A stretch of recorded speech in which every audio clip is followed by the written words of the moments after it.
رب المشرقين ورب المغربين فبأي آلاء ربكما تكذبان مرج البحرين يلتقيان بينهما برزخ لا يبغيان فبأي آلاء ربكما تكذبان يخرج منهما اللؤلؤ والمرجان فبأي آلاء سنفرغ لكم أيها الثقلان فبأي آلاء ربكما تكذبان يا معشر الجن والإنس إن استطعتم أن تنفذوا من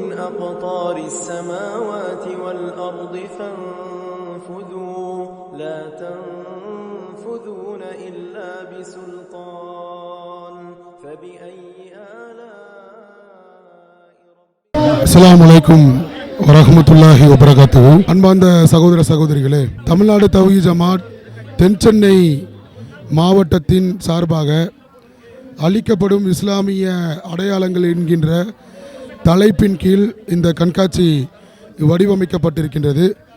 இந்த கண்காட்சியினுடைய முதல் நிகழ்வாக ராஜ்யத்தை ஆண்ட நாம் இப்பொழுது பூஜ்ஜியத்தில் உள்ளோம்.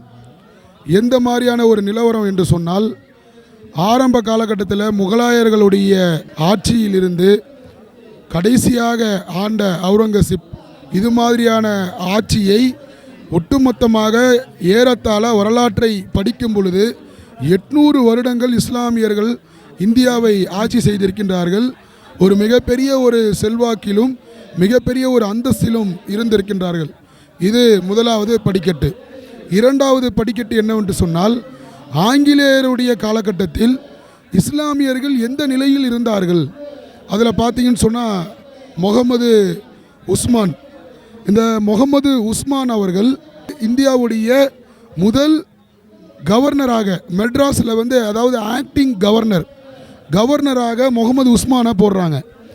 இவருடைய நினைவாக அரசாங்கம் என்ன செஞ்சுருக்கிறாங்கன்னா, இன்றைக்கும் டி நகரில் south Usman road, north Usman ரோடுன்னு சொல்லி ஒரு பெயர் வரும். அந்த பெயர் வருவதற்கு காரணம் இவர் தான். ஸோ இவ்வளோ பெரிய இடத்துல வெள்ளைக்காரன் காலகட்டத்திலே வாழ்ந்துருக்கிறாங்க. அதே மாதிரி இவங்க பார்த்திங்கன்னா பத்ருதீன் தியாப்ஜி, இவர் ஒரு லாயர். இவங்க பேர் சையத் அமீர். இவங்க பார்த்திங்கன்னா ஒரு பெரிய சயின்டிஸ்ட்டு. அதே மாதிரி இந்த பக்கம் நேருவோடையும் காந்தியோடையும் இருக்கக்கூடிய அபுல் கலாம் ஆசாத், இந்தியாவுடைய முதல் கல்வித்துறை அமைச்சர். இந்த சைடு பார்த்திங்கன்னு சொன்னால் சையது அகமது கான், இவர் யாருன்னு சொன்னால் மிகப்பெரிய ஒரு மேதை என்று சொல்கிறாங்க. அந்த காலகட்டத்திலேயே இஸ்லாமியர்கள் கல்வியை கட்டாயம் படித்தே ஆக வேண்டும் என நிறைய ஒரு தவறான ஒரு பத்வாக்கள் கொடுக்கப்பட்ட நிலையிலையும் இஸ்லாமியர்கள் கண்டிப்பாக படிக்கணும், வெள்ளைக்காரங்க படிப்பை படித்தே ஆகணும், இல்லைனா மிகப்பெரிய ஒரு மோசமான ஒரு நிலையில் நம்ம போய் விழுந்துருவோன்றதை முன்னாடியே கணிச்சு சொன்னவர். இவர் என்ன பண்ணியிருக்கிறாருன்னா, அலிகார் யூனிவர்சிட்டியை உருவாக்குனது, ஒரு யூனிவர்சிட்டியை உருவாக்கியிருக்காரு இவர். அப்போ இந்த அளவுக்கு மிக பிரம்மாண்டமான ஒரு பதவியிலும் பொருளாதாரத்திலும் நாம் இருந்தோம். இப்போ நம்மளுடைய நிலை என்ன? இப்போ தற்போது காலகட்டத்தில் நம்மளுடைய நிலை என்னவென்று சொன்னால், அன்றாட வாழ்விற்கே நம்மளுடைய நிலை ரொம்ப மோசமாக இருக்குது. எந்த அளவுக்கு ராஜேந்திர சர்ச்சார் சொல்கிறாரு, ஒரு முன்னாடி இருந்த மன்மோகன் சிங்கினுடைய தலைமையில் ஒரு சர்ச்சார் கமிட்டியை உருவாக்க சொல்லி அந்த நீதிபதி ரங்கநாத் மிஸ்ராவும் சரி, ராஜேந்திர சர்ச்சாரும் சரி, இவங்க 2 பேருடைய அறிக்கை என்ன சொல்லுதுன்னா, இஸ்லாமியர்கள் வறுமை கோட்டில் பின்னாடி ஏற்கனவே நம்ம யாரை பின்தங்கிய மக்கள் என்று சொல்கிறோமோ, பேக்வேர்டு காஸ்ட்னு சொல்லி யாரை சொல்கிறோமோ, பிற்படுத்தப்பட்ட மக்கள் என்று யாரை சொல்கிறோமோ, அவங்கள விட ரொம்ப மோசமான ஒரு நிலையில் இஸ்லாமியர்கள் இருக்கிறாங்க. கல்வியிலும் சரி, வேலை வாய்ப்பிலும் சரி, எல்லாத்துலேயுமே பின்தங்கிய ஒரு நிலையில் இருக்கிறாங்க என்று அந்த சர்ச்சார் கமிட்டி சொல்லுது. அப்போ இதுதான் இஸ்லாமியர்களுடைய நிலை. இந்த நிலை மாற வேண்டும் என்றால் நாம் கல்வி கற்க வேண்டும். எப்படிப்பட்ட கல்வி? அதிகாரத்தை பெற்றுத்தரக்கூடிய கல்வி. ஒரு ஐஏஎஸ் ஆக, ஒரு ஐபிஎஸ் ஆக, இது மாதிரியான ஒரு கல்வியை நாம் அடைந்தோம் என்று சொன்னால், அந்த ஒரு அதிகாரத்தை அடைந்தோம் என்றால் நம்மளுடைய நிலையை மாற்ற முடியும் என்று இந்த கண்காட்சி உங்களுக்கு தெளிவுபடுத்துது. முஸ்லிம்களுடைய உழைப்புகள் ஏற்கப்பட்டு அவர்களுடைய அடையாளங்கள் பறிக்கப்பட்டிருக்கிறது என்பதை விளக்கக்கூடிய வகையில் இந்த ஒரு செய்தி இங்கே பதிவு செய்யப்பட்டிருக்குது. அதாவது தேசிய கொடியை வடிவமைத்தவர் யார்? நாம் இன்றைக்கி இந்த டைப்பிலான தேசிய கொடி தான் நம்ம பயன்படுத்திக்கிட்டு இருக்கிறோம். இந்த தேசிய கொடியை வடிவமைத்தவங்க சுரையா தியாப்ஜி என்கிற ஒரு இஸ்லாமிய பெண் தான் இதை வடிவமைச்சாங்க. ஆனால் நீங்கள் இணையதளத்திலேயோ வேறு எதில் நீங்கள் தேடி பார்த்தாலும் தேசிய கொடியை வடிவமைத்தவர் பிங்கலி வெங்கையா அப்படிங்கிற பேர் வரும். இவர் எந்த கொடியை வடிவமைச்சார்னா இந்த டைப்பான கொடியை தான் இவர் வடிவமைச்சிருக்கார். ஆனால் இப்படிப்பட்ட இவருக்கு இவர் வடிவமைத்ததற்கான அடையாளம் ஸ்டாம்ப் வெளியிட்டிருக்காங்க. அவர் வடிவமைச்ச கொடியையும் பதிவு செஞ்சுருக்காங்க. ஆனால் ஆக்சுவலாக நம்முடைய தேசிய கொடியை பதிவு செஞ்ச ரெடி பண்ண இவங்களுக்கு எந்த விதமான ஒரு அங்கீகாரமும் தரப்படலை. இஸ்லாமியருடைய உழைப்பு ஏற்கப்பட்டு அவருடைய அடையாளம் இதில் பறிக்கப்பட்டிருக்குது அப்படிங்கிற ஒரு தெளிவான வரலாற்று செய்தி இதை நம்ம சொல்லியிருக்கோம். அதே மாதிரி மறைக்கப்பட்ட முஸ்லீம் தலைவர்களுடைய தபால் தலைகள். தபால் தலை என்பது ஒவ்வொரு தலைவர்களுடைய அங்கீகாரம். இஸ்லாமிய சுதந்திரத்துக்காக போராடிய முக்கிய தலைவர்களுடைய படங்களை எல்லாம் தபால் தலைகளாக அன்றைய காலகட்டத்தில் வெளியிட்டாங்க. அதெல்லாம் ஒரு அங்கீகாரமாக சொன்னாங்க. ஆனால் இந்த தபால் தலைகள் இன்றைக்கு தேடி பார்த்தீங்கன்னா எங்கேயுமே கிடைக்காது. ஏன்னு சொன்னால் இந்த தபால் தலைகள் எல்லாத்தையும் என்ன பண்ணிட்டாங்க, அழிச்சிட்டாங்க. இன்றைக்கி சுதந்திர போராட்ட வீரர்களுடைய தபால் தலை என்று எடுத்து பார்த்தோன்னு சொன்னால் காந்தி, நேரு, இந்திரா காந்தி இது மாதிரி ஒரு சிலருடைய இதுதான் வருகிறதே ஒழிய இவர்களுடைய தபால் தலைகள் இன்றைய காலகட்டத்தில் அழிக்கப்பட்டிருக்குது. அதே மாதிரி திருப்பூரில் திருப்பூர் குமரன் பற்றிய வரலாறு அதிகமாக பாடநூலில் சொல்லப்படுகிறது. இவர் தான் திருப்பூர் குமரன். அவர் போராடினார் சொல்லி அவருக்காக திருப்பூரில் இந்த மாதிரியான ஒரு ஸ்டாச்சு வச்சுருக்கிறாங்க. அவருக்காக தபால் தலையும் வெளியிட்டிருக்கிறாங்க. ஆனால் திருப்பூர் குமரனோடு சேர்ந்து 7 முஸ்லீம்கள் போராட்டம் நடத்துனாங்க. அந்த 7 முஸ்லீம்களுக்கு தபால் தலை வெளியிட்டாங்களான்னு கேட்டால் வெளியிடலை. எந்த விதமான அங்கீகாரத்தை என்ன பண்ணலை, அவர்களுக்கு தராமல் வெறுமனே திருப்பூர் குமரன் மட்டும் முன்னிலைப்படுத்தப்படுகிறார். அவரோடு போராடி 7 முஸ்லீம்களுடைய நிலைமை இன்றைக்கு சரித்திரத்தில் இடம்பெறலை. இப்படி தான் கொஞ்சம் கொஞ்சமாக வரலாற்றில் முஸ்லீம்களுடைய அடையாளம் பறிக்கப்பட்டு ஒரு காலகட்டத்தில் முஸ்லீம்களுக்கும் இந்தியாவுக்கும் எந்த சம்பந்தமும் இல்லை அப்படிங்கிற ஒரு சூழலை உருவாக்குறாங்க. அந்த நிலை வரக்கூடாது என்பதற்காக மக்களை விழிப்புணர்வு ஏற்படுத்த வேண்டும் என்பதற்காகத்தான் இது மாதிரியான செய்திகளை இந்த இடத்துல நாம உங்களுக்கு மத்தியில சமர்ப்பிக்கும். அளிக்கப்பட்ட இஸ்லாம் அடையாளங்களுடைய கண்காட்சியில் இப்போ நம்ம இந்திய தேசத்துடைய பல மாநிலங்களுடைய பெயர்கள் அழிக்கப்பட்டு பெயர்கள் மாற்றப்பட்டு வருகிறது. அது உதாரணமாக சொல்ல போனோம்னா உத்தரப்பிரதேஷ் மாநிலத்தில் அலகாபாத், அகமதாபாத் என்ற ஊர்கள்லாம் இருந்தது. உதாரணத்துக்கு அகமதாபாத் என்ற ஊர் தற்போது கருணாமதி என்ற ஊரும் அலகாபாத் என்ற பிரகாராஜ் என்ற பேரும் சொல்லி மாற்றிட்டாங்க. இது எதுக்குனாக்க வருங்காலத்தில் இந்த சமுதாய மக்கள், இந்த இஸ்லாமிய சமுதாயம் இந்த நாட்டுக்காக எதுவுமே செய்யலை, இதெல்லாம் வேற ஒரு ஆள்கள் செஞ்சுருக்கான்றத மக்கள்கிட்ட பொய்யான வழியில் சொல்கிறதுக்கான ஒரு முயற்சிகளை செஞ்சுட்டு இருக்கிறாங்க.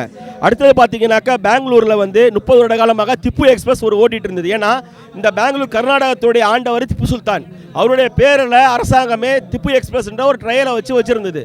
ஆனால் இப்போ என்னன்னு பார்த்தீங்கன்னா அந்த ரயிலுடைய பெயர் திப்பு எக்ஸ்பிரஸை மாற்றி உடையார் எக்ஸ்பிரஸ் என்று மாற்றிட்டாங்க. இது மாதிரி ஒன்று ஒன்றா செஞ்சுட்டு வராங்க. அடுத்தது பார்த்தீங்கன்னா சமீபத்தில் கடந்த ஒரு வாரத்துக்கு முன்னாடி இந்தியாவுடைய ஜனாதிபதி மாளிகை அங்கே முகல் தோட்டம் சொல்லியிருந்தது, முகல் கார்டன். இது காலங்காலமாக சுதந்திரம் அடைஞ்ச காலத்திலிருந்து அந்த முகல் கார்டன் இருக்குது, பேர் இருக்குது. ஏன்னா முகலாயர்கள் பூக்களை அதிகமாக நேசிக்கக்கூடியவர்களாகவும் அந்த தோட்டத்தை வைக்கக்கூடியவங்களும் இருந்தாங்க. இப்போ அந்த பேரை பிரத்யேக் உத்தியான்ற பேரில் மாற்றிட்டாங்க கடந்த ஒரு வாரத்துக்கு முன்னாடி. இது மாதிரி ஒரு இஸ்லாமிய பேர்களை மறைமுகமாக அழிச்சிட்டு வரும் ஒரே நோக்கத்தோட இந்த ஒன்றிய அரசு செயல்பட்டு வர்றதுனால இது மக்கள்கிட்ட தெளிவுபடுத்தணும், மக்கள்கிட்ட எடுத்து சொல்லணும், வருங்கால சந்ததிகள் இதை தெரிஞ்சுக்கணுன்ற நோக்கத்தோட நம்ம இந்த கண்காட்சியை மக்களுக்கு விளக்கிக்கிட்டு இருக்கிறோம். இது என்னன்னா பிஞ்சு மனதில் நஞ்சை விதைக்கும் பாசிசம்ன்ற தலைப்பில் இந்த இது நடக்கப்படுது. இதனா ஒலி மாசுபடுதுன்ற பேரில் காரு, பஸ்ஸு அதுலேருந்து வரக்கூடிய சத்தங்கள்லாம் ஒலி மாசுபாடு நம்ம கேள்விப்பட்டிருக்கோம். ஆனால் இந்த 6வது பாடப்புத்தகத்தில் பார்த்தீங்கன்னா இந்த ஒரு இமேஜை போட்டு, அதாவது பாங்கு சத்தமும் ஒலி மாசுபாடு தான் அப்படின்ற மாதிரி சித்தரிக்கிறாங்க. ஒலி மாசுபாடு பாங்கு சத்தம் இல்லை, பாங்கு சத்தம் மூலயமா புத்துணர்ச்சி அடையுது அந்த நாள். பாங்கு சத்தம் விவசாயத்துக்கு போகிறாங்க, வேலைக்கு போகிறாங்க. அதை பாங்கு சத்தம் ஒலி மாசுபாடு இல்லை, அது ஒரு புத்துணர்ச்சி தரக்கூடியதுன்ற மாதிரி சித்தரிச்சிருக்கோம். இங்கே காரு, பிளெயின் அதுலேருந்து வரக்கூடிய சத்தம் தான் ஒலி மாசுபாடுன்ற மாதிரி நம்ம சித்தரிச்சிருக்கோம். 7வது பாட புத்தகத்தில் திப்பு சுல்தான் வரலாறு, ஹைதர் அலி வரலாறுலாம் நம்ம முதல்ல சொல்லப்பட்டு வந்துச்சு. ஆனால் இப்போ திட்டமிட்டு அவரோட வரலாறை அழிக்கிறதுக்கான வேலை நடந்துகிட்டு இருக்கு. ஃபஸ்ட்டு உள்ள பாடப்புத்தகத்தில் ஹிஸ்ட்ரியில் வந்து 7வது பாடப்புத்தகத்தில் திப்பு சுல்தான் வரலாறுலாம் சொல்லப்பட்டுச்சு. ஆனால் இப்போ உள்ள பாடப்புத்தகத்தில் பார்த்தீங்கன்னா நாங்கள் சிலபஸை குறைக்கணுன்ற பேரில் அவரோட குறிப்பிட்ட திப்பு சுல்தான் வரலாறை நீக்கிறாங்க. உலகத்தில் உள்ள இன்டர்நேஷ்னலில் உள்ள நாசா போன்ற விஞ்ஞானி இதுலேயே வந்து திப்பு சுல்தான் வரலாறு சொல்ல அவரோட படம் வச்சு அவருக்கான அங்கீகாரம் கொடுக்குறாங்க. ஆனால் நம்ம தேசத்தில் திப்பு சுல்தான் வரலாறு மறைக்கிறதுக்கான வேலை நடந்துட்டு இருக்கு. அதுதான் நம்ம இங்கே சொல்லியிருக்கோம். இது பாபர் மசூதி அளிக்கப்பட்ட முற்றிலுமான வரலாறு. இதில் பார்த்தீங்கன்னு சொன்னால் முதல்ல பாபர் மசூதியில் பள்ளிவாசல் வந்து தொழுகை நடைபெற்றதாக இருந்துச்சு. அந்த தொழுகை நடைபெற்ற நேரத்தில் இந்த கரசேவகர்கள் வந்து பிரச்சனையை உண்டாக்கணும்னு சொல்லிட்டு அந்த இடங்களை வந்து கொஞ்சம் கொஞ்சமாக சேதப்படுத்துறது, அதே மாதிரி ராமருடைய சிலைகளை கொண்டு போய் வைக்கிறது, அந்த மாதிரி பிரச்சனைகள் பண்ணிகிட்டே இருந்தாங்க. இந்த பிரச்சனையை ஒட்டி தான் என்ன செய்கிறாங்கன்னா கோர்ட் வந்து சீல் வைக்கிறாங்க.